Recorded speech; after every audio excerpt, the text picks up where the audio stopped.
Veteran on the Move, episode number 15. Welcome to Veteran on the Move, your pathfinder to freedom.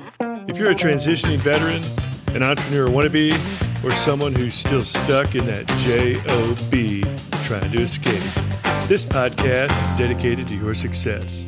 So welcome aboard, sit back, and enjoy the ride. Antonio Centeno, a Marine veteran, a veteran of the Iraq War, is president of tailoredsuit.com and founder of highspeedlowdrag.org. He also is a founder of Real Men, Real Style, and has an ebook, A Man's Guide to Timeless Style.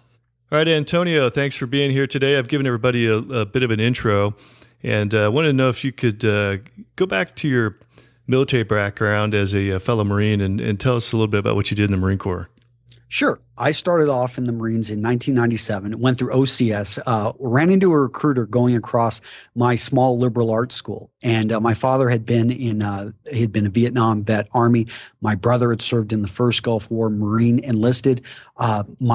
It's just, I'd grown up seeing my grandfather. He was a former merchant Marine, uncle, Air Force. I mean, to me, it was just something that was always in the back of my mind. So I made the decision, talked to him, ended up going to OCS in 97, and upon graduation in 98, ended up becoming commissioned officer and had a great time. I spent my first couple of years in the Marine Corps in the pipeline to become a student naval aviator. So most Marines officers are familiar. We go through OCS, then TBS. And then after TBS, we head out to our MOS school.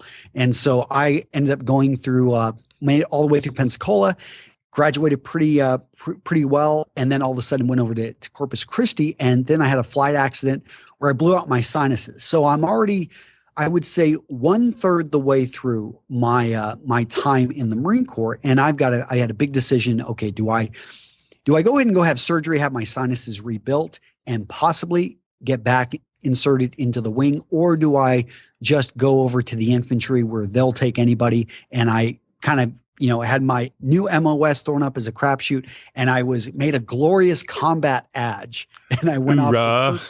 Went to 3rd Battalion, 1st Marines, and I knew I had a good MOS and position. Whenever I had other adges, half of them were scared of when they saw where I was going. They were like, "Oh man," they felt bad for me. Then the other half, who were all former enlisted and actually former like ground pounders, 03s, they were like, "Hey man, I'll trade you."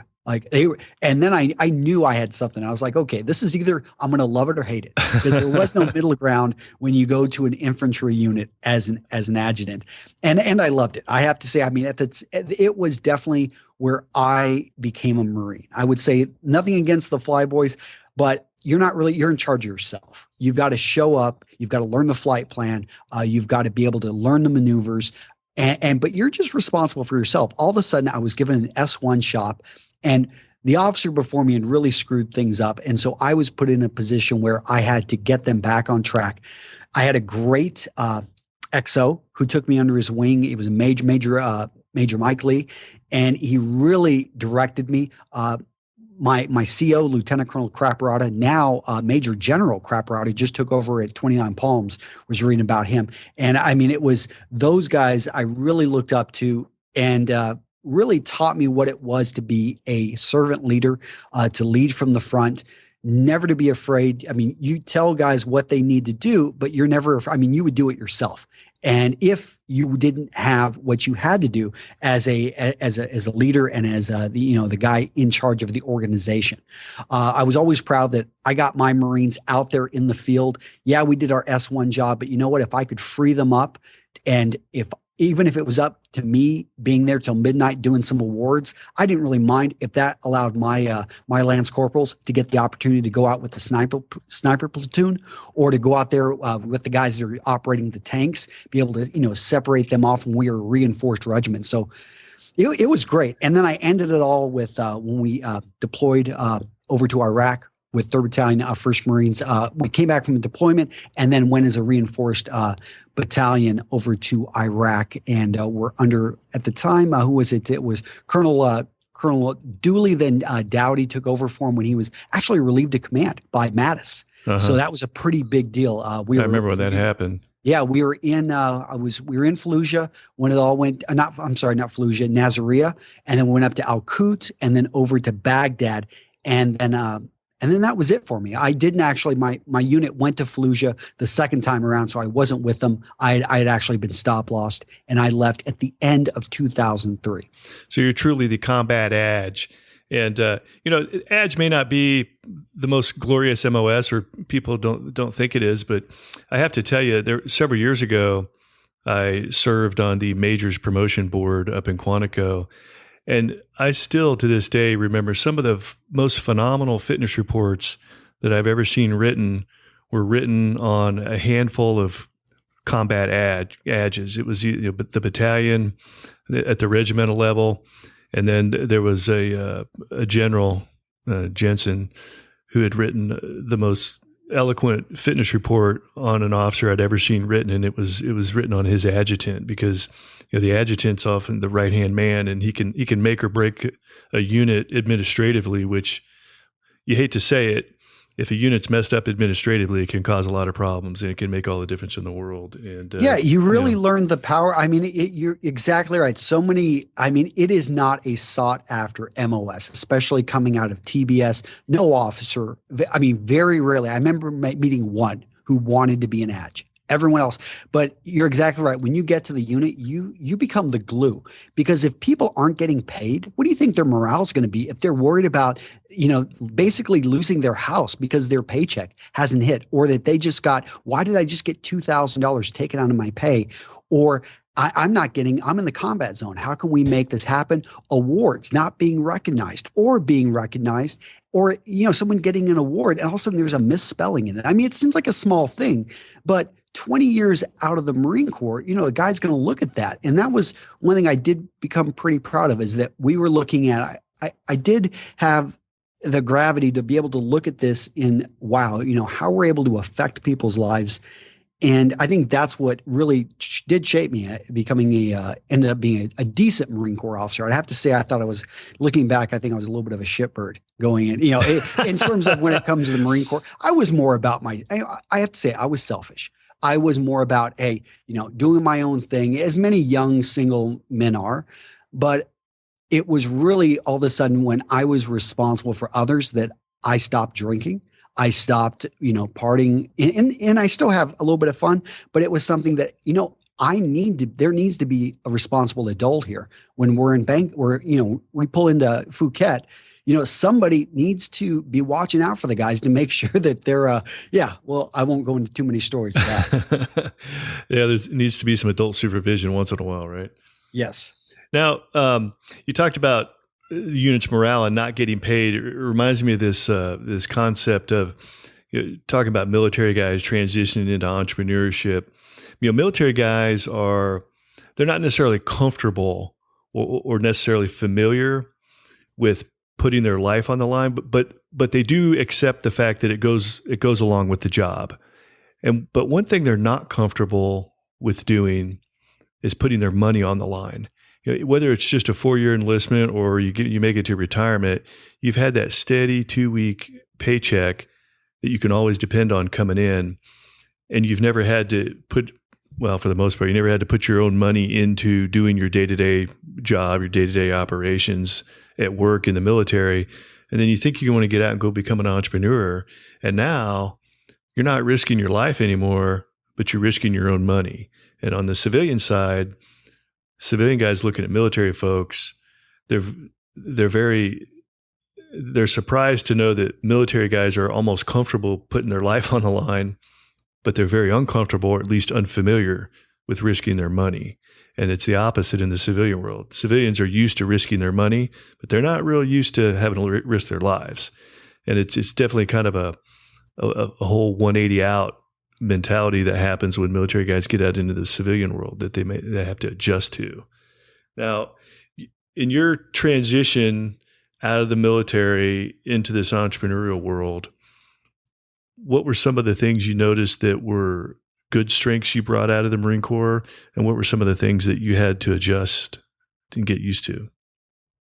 That was, I'm going to go back to the point you just made. And to me, it's about mindset. Mm-hmm. And I do think there is a misunderstanding by most military personnel because we never have to, in a sense, we don't go into business. So we don't necessarily understand money. We may know how to do some basic budgeting, but if you remember, I remember looking at the budget and talking with the SUPO, and that's the supply officer for those of you outside the Marine Corps. And it was all about spend at the end of the year. If you had surplus money, you spent it because Joe, what happens if you don't spend your money? If you don't spend it, it goes back, and then next year your budget is reduced by the amount you didn't spend the previous year. So you are penalized if you are a thrifty commander. It's literally, let's go to the range and blow stuff up because we need to waste. And it's that kind of mentality, that we just aren't, I think, great stewards of. I mean, of course, there are those that come in, but I found that the guys that did best, honestly, when we transition out, are the guys that maybe had a little bit of experience with business before they even went in. So it wasn't something so new, but I completely agree, with those earlier points. Now, what did I have coming out? I'll probably start with what I didn't have, and I had no understanding of business. I did know that I didn't want to continue down the path. I mean, I didn't even know what the civilian equivalent to an adjutant was.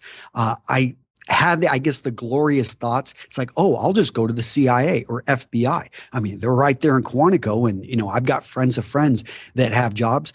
And on the other hand, I felt like I was going, if I went into law enforcement or something like that, I felt that was, that maybe made sense on the outside, but that really wasn't what I wanted to do. And I had a number of friends that were in law enforcement and even doctors, and they would talk about, you surround yourself with sick people all day. How do you feel at the end of the day? You surround yourself with people that want to, they're basically the scum of the earth.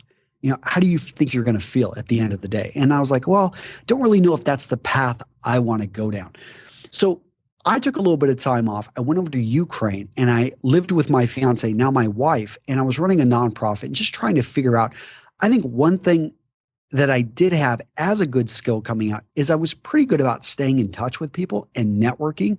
And that's something that, networking is kind of the word that's the business word for it, but I simply like to make friends and I like to engage with people.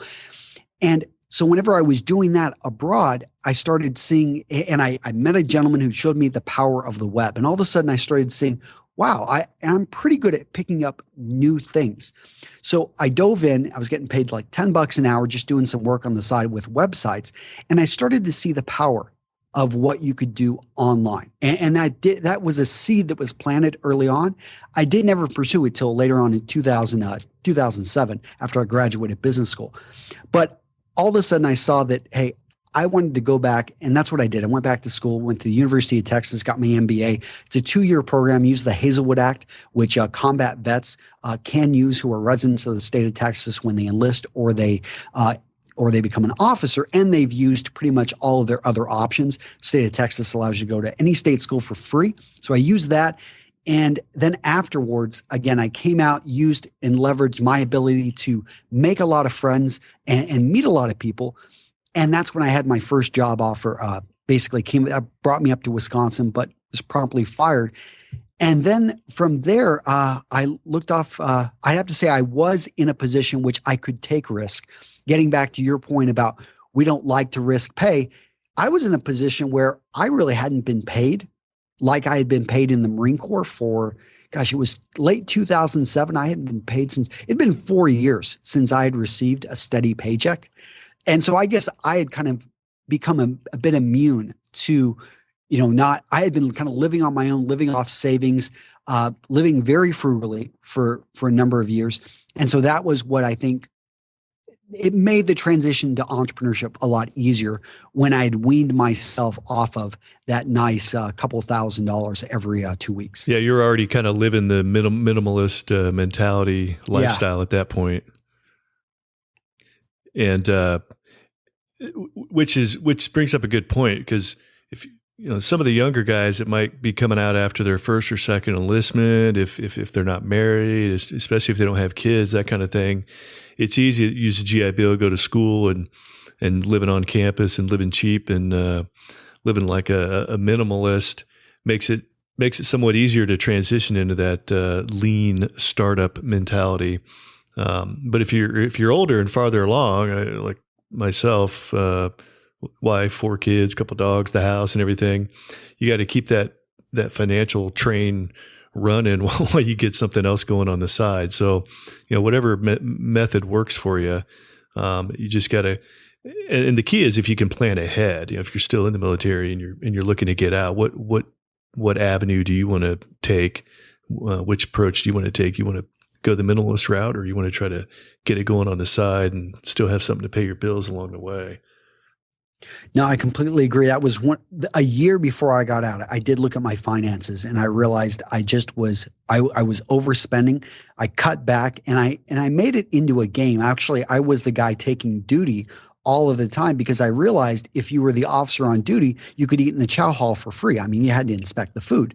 So because it was literally, I was having fun saving those few dollars because I was eating on the chow hall, eating at the chow hall. I was taking multiple duties, and some guys would even, go, they would pay you for it. So I was any way I could start to make money. I was doing that my last year in. I was deployed, so I was able to save money, not spend it.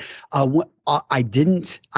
basically moved out of the place we were living, put everything into a storage unit. And so all of a sudden that was my rent, and so you're able to cut down and find a way to save. But you're exactly right. If you've got 4 kids, if you have to worry about healthcare, if you have to worry about you are the breadwinner, then you're probably going to have to do something on the side.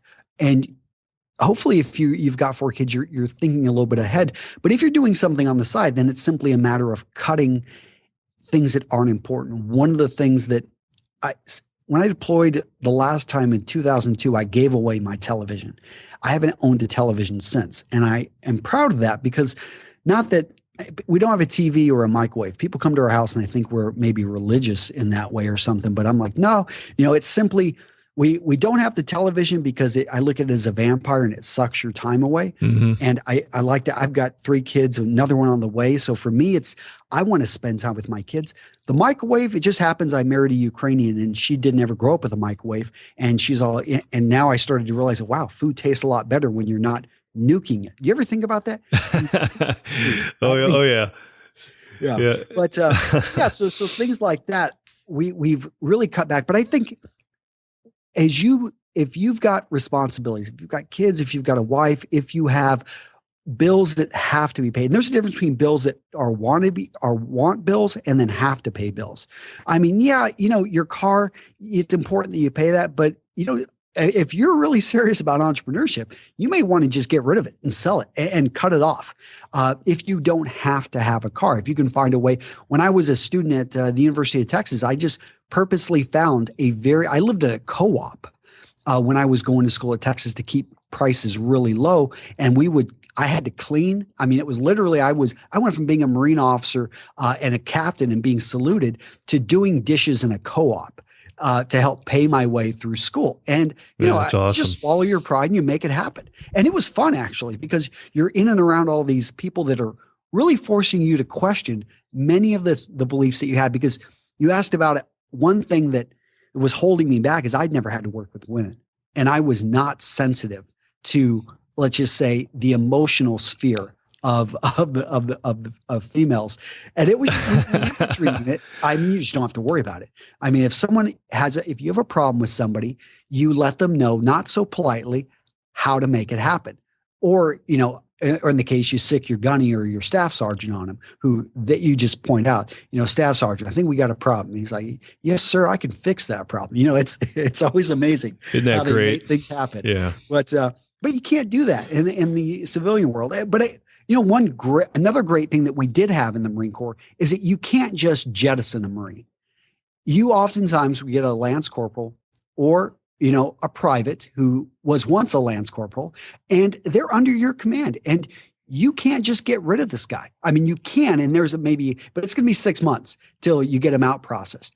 And you've got to work with this guy. You've got to mold them. And hopefully when I talk with a number of officers, some of their best stories, and senior enlisted as well, is when they took somebody who wasn't maybe on the right path and they were able to bring them back and to turn them and to mold them into an amazing, amazing Marine Yeah. or soldier or airman. And that's something I think is kind of lost in the civilian world. I have to say, I've got I now having my own employees, most of which are women, by the way.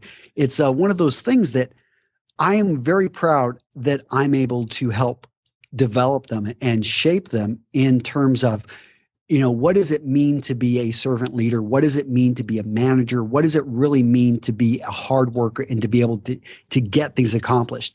And I think I've got a very loyal group of employees because I'm loyal to them and they know that I spend a lot of time investing in them with the expectation that, they're going to rise up and are going to be able to give me better results.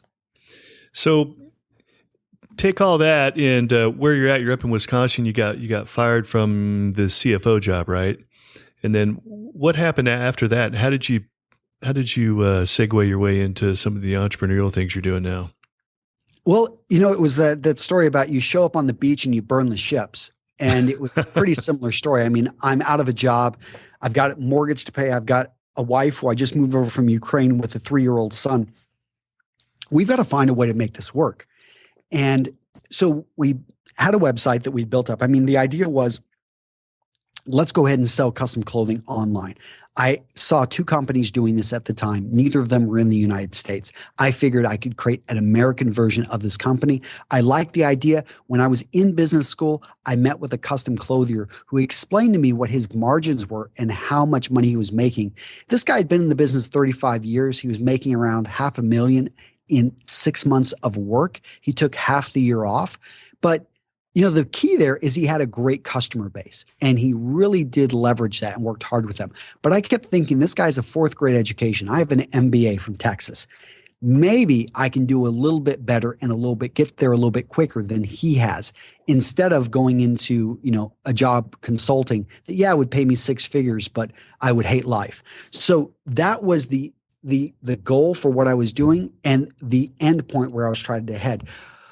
And initially we were able to bring in revenue. It was something that I read a book called The Search, and this came out, I think, in 2006, 2005. And it talked about Larry Page and Sergey Brin over at Google and what their impetus and what drove them over at Google. And to this day, I still follow a lot of that stuff when it comes to search engine optimization. But I knew that putting out good information would attract people on the web. I didn't know how it would do it, but that was something that dawned on me at a very early point. And so I started writing content, and people found me because we were putting out that content, and then they would learn to trust me, which in sales, trust is paramount. So they could read that I knew and this was kind of, I wrote this and put this information out there because I didn't know jack about style, but I taught myself. Well, I was going to ask you that. My wife and I saw you speak at New Media Expo at the beginning of the year. That's where I first met you. And of course, we're sitting there wait for you to show up. And we both kind of said to each other at the same time, I'm assuming this guy's going to show up in a really sharp looking suit, which of course you did. So I meant to ask you, I guess you just answered it. Have you always been a well-dressed guy and knowing a lot about style and fashion? My first custom fitted suit was at a place called the Marine Shop. Of course, it wasn't a suit. It was, your dress blues and your alphas, right? But it is a suit. I'll go back and I'll argue. Joe, take a modern suit, flip up the lapels, and you've got a military uniform. And that's what I love about clothing is that most of it, especially in the menswear sphere, actually comes out of the military. It has a military heritage. Well, that was my first custom suit. And then my second custom suit was from Changdeok in South Korea. Yeah. You ever get one of those? It's amazing. Yeah. But I remember the way they made me feel. In the Marine Corps, we're very proud that we consider ourselves to have the best looking uniforms. And I mean, we'll go out, go to an army ball and we'll wear our blues. It's like, hey, there's a Marine in the house. We just have so much fun, egging the other services on. We love our colors. We know, and there's history. The quarterfoil on top of the cover of the officer. Mm-hmm. What supposedly is that for? You remember the big X on top of your head? I have no idea. Yeah. So it was when sharpshooters were up in the riggings that they would identify who to kill and not who to kill. or, basically that's, if you look at our swords, the Marmaduke sword, it has a history behind it. And there's a reason why it's on the right side. Or I may have gotten that wrong. But in any case, every sword. Yeah, the left side. Every little piece. Yeah, exactly. I was like, we grab it with your right hand, but it's on the left side. Exactly. Grab it with your right hand. And all of those things, I loved that stuff. To me, it was just, I'm a history buff. And so I wasn't the best dressed guy in college. I was not the best dressed guy in the Marines unless I was in my uniform. And I remember I had another Marine. He was always, it was like, Centeno, you should become a poster boy, because I had, he thought I just looked like I should be on a poster. And I remember that stuck with me. It was he was a really nice guy, but it was just one of those things. I was like, it just stuck with me. I was like, maybe I could, eventually do something like that. But I always felt confident. I felt the best in my Marine Corps uniform. I mean, and so I wanted to help men understand that. When I got out and I got a custom suit when I was at business school, and I looked around and I saw people that were not really putting their best foot forward. One of my stories is a gentleman who went to one of China's top institutes, and he's going to an interview with Apple computers, and he didn't get. I looked at him, and he's in a rumpled suit. The shoes looked like they were just really bad. They weren't polished at all. They were light brown, scratched up. I'm wondering, this guy is not squared away. He didn't get the job. And to this day, I feel bad because maybe I look to guys like that, and I see things like that throughout my life. And I'm like, if they would have just put their best foot forward and actually looked, because I know that he has that 20-pound brain, and he was incredible. He would have been a great, technical manager over at Apple Computers, but he probably didn't look the part of somebody that they could put in front of a client. And that was probably one of my driving points. And to this day, now that I've transitioned to tailored suit into my information channel, Real Men, Real Style, to this day, what drives me is not the clothing, but the man behind the clothing and how he can use it as a vehicle to get to where he wants in life. And I see so many men just shooting themselves in the foot because they really buy into this thing which society feeds us is, let's all be fair. Let's not judge each other by how we look, yada, yada, yada. That's a bunch of BS.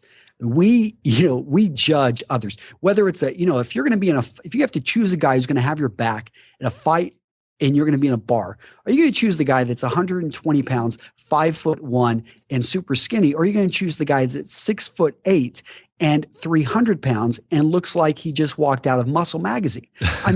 Nothing against the small guy, but I'm going to go with the odds. And it may be that guy, that smaller guy may be an expert, in martial arts, and the other guy may just be a complete, he just a limp noodle. But based off of my quick judgment, whether it be a car, whether it be a potential partner in business or in romance, I'm going off of the very first thing before they open their mouth. I'm making a physical assumption. It's a shortcut. It's a mental shortcut we all do as human beings. And my goal with Real Men, Real Style and what I do nowadays is really just teaching guys how to use that to their advantage so that they can get a word in, so that they can have that 20 seconds to pitch their product, pitch their company, pitch their nonprofit, whatever it may be. This is something that, especially to the military veteran, they can relate to, because if you really think about it, you can put a Marine in his dress blues or any of the other services in their dress uniform, and they look good, they look sharp, they've been trained exactly how to wear it, it's tailored and custom fitted to them, and they know all the little accoutrements that go along with it and exactly where everything's supposed to be. So that's why everybody always looks great. But then you release them out to the civilian world, they go out on libo for the weekend, and you look at them, you're like, holy cow, what are you wearing? What are you thinking? Did you look in the mirror when you left the barracks or you left the house? And probably not. Well, they've never been trained, or they've never had any education on how to dress well and what style is all about, And a lot of your typical military guys don't care about style and that kind of thing. You're not into that stuff. If you ever see a Navy ship pull up to port in Singapore, you know how you can tell the difference between the officers and the enlisted? How? The officers will simply have collared polo shirts and have them tucked in. I mean, and the enlisted guys get away with wearing T-shirts and not tucking them in. I mean, that's just the commanding officer will tell every single officer to tuck in your shirt, and they're grudgingly doing it because, and many of them, it doesn't even actually, with the style of the shirt, doesn't even look good, but they have to have it tucked in. That was our uniform. We'd all meet up at the local officers club there in Singapore, and we all looked the same. We all had the same haircuts. It's all But it's you all had your military alignment with your belt lined up and everything else, and exactly. Yeah, and we think that in the civilian world that there aren't uniforms, that there aren't ranks, but there are. When you walk into a place and if you look good and if you look like you have money and you look like you're important, all other factors being the same, you are going to be treated with more respect. Now, there are many other factors that go into it. Race has a play. The sex of the person has a play in terms, especially with nightclubs and things like that, where you do see a lot of hierarchy and stratification. But oftentimes, it is something that you can really put yourself in a whole nother sphere if you pay attention to these small details, because we'll go out and spend $100,000, $200,000 on an education. We'll go to Harvard. We'll go to Yale Law School, all that, all that really high end stuff, spend all that money. And then we end up betraying the expectation of what a lawyer looks like by dressing, like a hoodlum when we go out on the weekend. Mm-hmm. And, it just, now it befuddles me, but I try to be more open, and I like to just expose guys to this concept because it seems so simple, yet it really can transform. It's like I equate it sometimes to shooting, and if you get those basics right, you sit and you breathe properly, you don't jerk on the trigger. It should almost, remember how it should be a surprise. Yep. When the weapon goes off. Squeeze. And that's it, the squeeze. And you do those things right, you will hit target again and again. But if you mess up those basic fundamentals, you're going to be all over the place. You're going to be a pizza box. And that's not, and anyone in the Marine Corps knows what I mean. I have to admit, I'm very proud. I was a double expert all the time. I was too. And the only reason I was, because I listened to the marksmanship instructors and I did what they told me to do. Exactly. And if you did that, it was actually easy. It was. Yeah, it was. Well, so realmenrealstyle.com. If I go to your website, what's my experience going to be? What am I going to, walk me through that? Well, hopefully you're going to be able to find what you need. Most people don't go to our homepage. We have got over 1,000 articles of free content in which I just teach men the basics of style. Sometimes it's something about, some of it is actually, we've got a few military specific articles. One, I talk about, can you wear your military uniform to a wedding? But other ones are very simple, like how to tuck in your shirt, which those do for some reason incredibly well. I try to give both video, written content, along with occasionally audio, infographics. And so I focus on the information. What I learned with my clothier is that it's great you want to acquire the customer at as early a point as you can and nurture.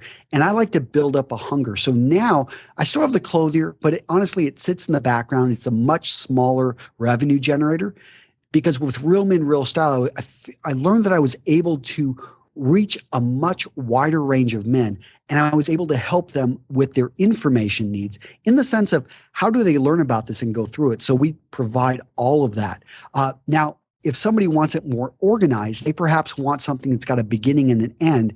I have anything from books that sell for just a few dollars on Amazon to I've got courses that you can go into and within 5 weeks, I equate it to a college level course. You go start and it's got live interaction and you actually are doing tasks every single day so that within 5 weeks, you go from knowing nothing to actually being in the top 2% of men when it comes to understanding how to dress and present yourself. And the valuable thing about that is all of a sudden you're able to actually go out there and make smart purchasing decisions and not be, confused when you walk into a department store. Those two things are worth, I think, a lot to any young professional or even middle-aged professional starting off.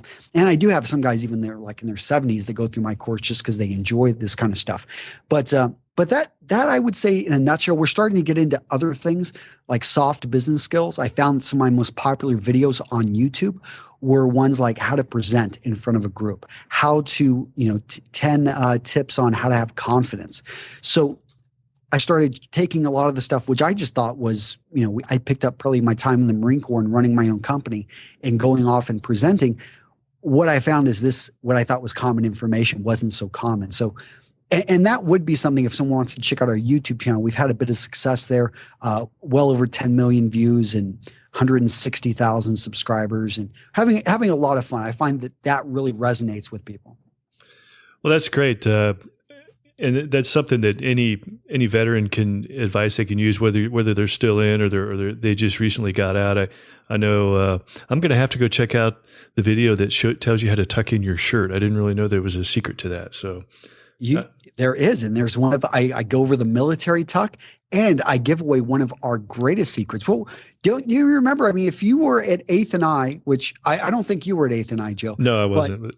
But how do you keep your shirt tucked in? Do you remember what we used? Shirt stays. Exactly. Yeah. And no one seems to know this outside the military or That's funny.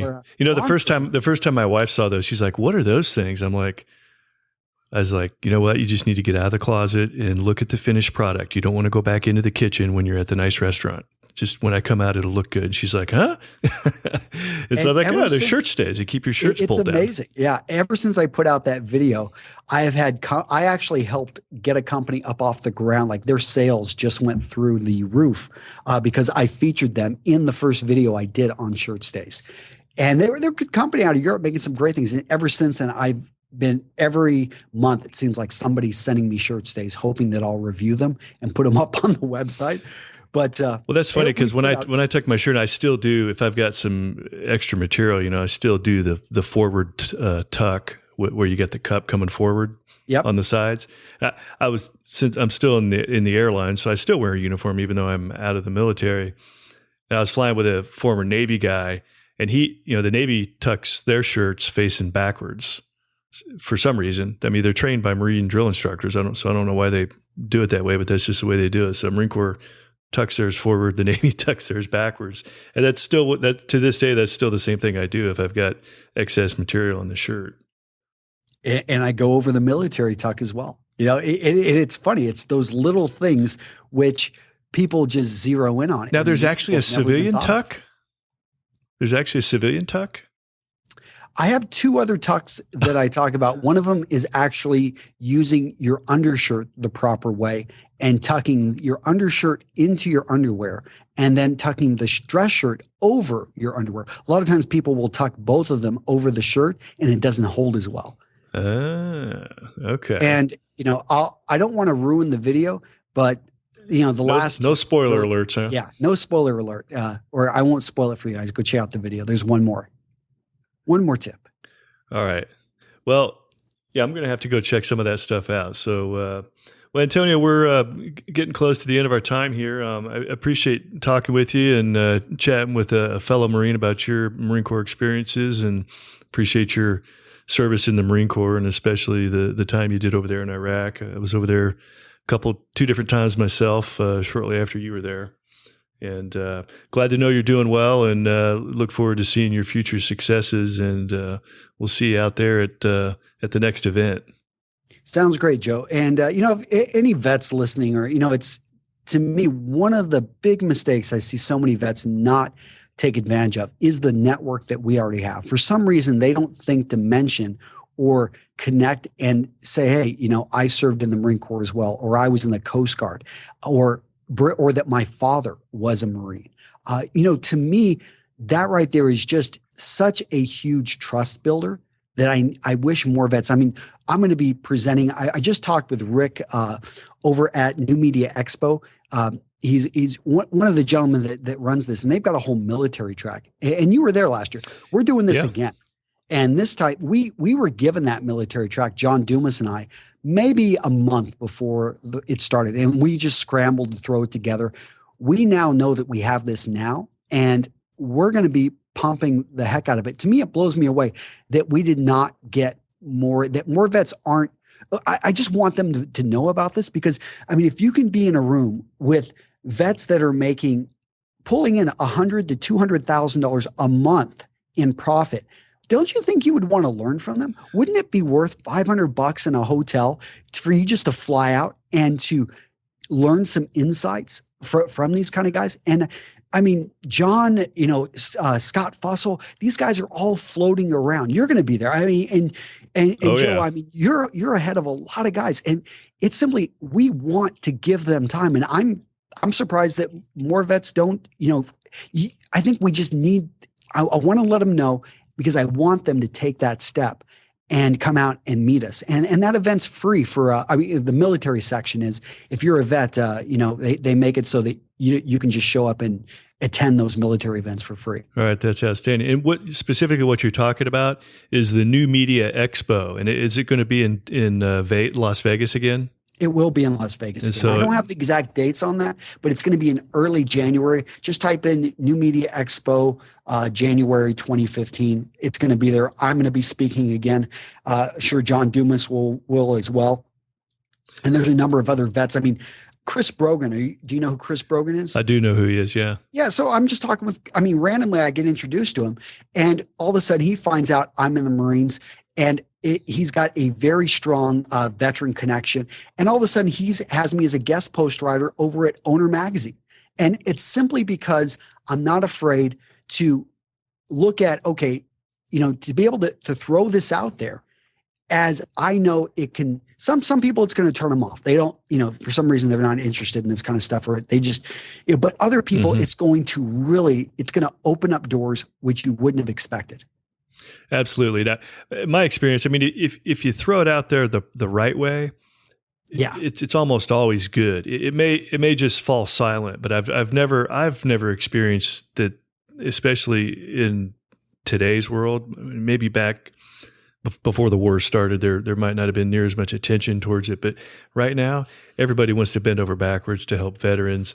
And even though you see it out there a lot and you see it a lot in the news, most people don't have a lot of real good connections with veterans. I mean, we're less than 1% of the population, those that have served in the military. You look at it in terms like that, you realize, you might think you've been living in that military town and driving into the base or the post all this time. You think you're just another dime a dozen, but you really are somewhat of a rare entity in today's society, especially if you're not living right outside the front gate. So it's definitely something you need to leverage. You made a great point, though, about, not being arrogant, not immediately starting the conversation. Well, I'm a Marine and I've been to combat and that changes everything. No, that's let's not even go there.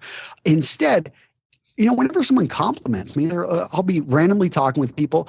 It's like, oh, well, that's a great looking outfit. It's like, well, I'm in the fashion industry, but I was also, when I was a young Marine, I learned very importantly the importance of proper presentation. And then I move the conversation right back to them.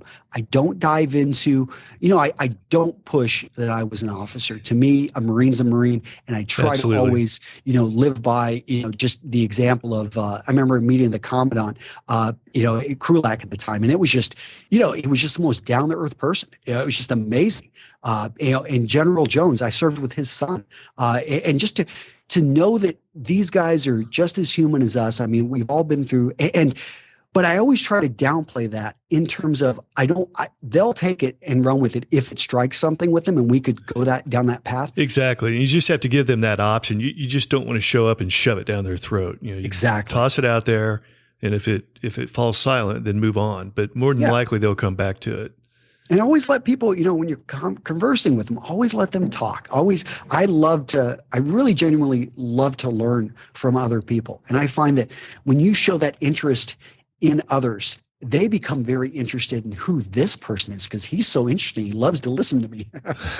Absolutely. It's the art of conversation. So, yeah. All right. Well, great advice, Antonio, and it's a pleasure talking with you. Like I said earlier, I look forward to seeing you at the next event. I'll actually be going to the one in Dallas here shortly, and Are you going to that one? I'm not. Okay. Yeah. So I'm not so much a podcaster. I thought about it, but I've got a pregnant wife who I want to spend a little bit more time with. And we've got this whole second half of the year, I'm just spending time with my kids and working on my business and getting things set up for 2015. Yeah. The beauty of being an online entrepreneur, right? You can dictate when you're going to be there and when you're hitting the road, right? Yeah. Yeah. I'd have to say it's one of the reasons we choose the path. All right, Antonio. Semper Fi to you. Appreciate your service, and we'll see you around here in the near future. Sounds great, Joe. Semper Fi. All right, I'm out. Thank you for listening to Veteran on the Move, your pathfinder to freedom. If you like the show, leave us a review on iTunes. Reviews are always greatly appreciated. So until next time, this veteran is Oscar Mike.